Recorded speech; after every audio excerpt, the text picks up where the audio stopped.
I spent my whole day with the Irish. And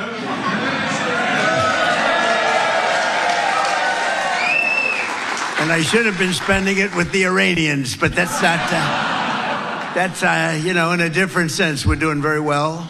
The United States has flexed its muscles in the Strait of Hormuz, but could it be China that holds the key to ending the Iranian blockade? Donald Trump has asked his NATO allies to help unblock the strait, but the passage where 20% of the world's oil supplies flow from remains firmly closed. So far, China has remained aloof from the war. That's partly because Iran is being selective with the ships it targets, trying not to aggravate its most important customer. And remember, China is a country that has ignored international sanctions on the purchase of Iranian oil. We get less than 1% of our oil from the Strait. China gets 90%. But that's not quite right. In fact, only about 1/3 of China's oil and 25% of its gas imports pass through the strait.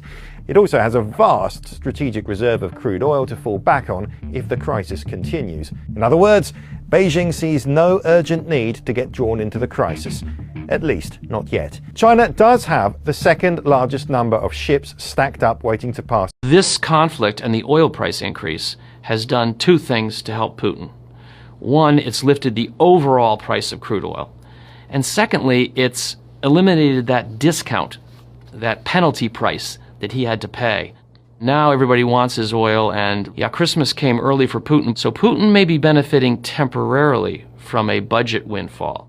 But long term, if Iran stops being the world's top sponsor of terror and even becomes a friend of the United States and Israel and other countries, which I hope and expect eventually, that's a bad day for Russia, a very bad day for Putin.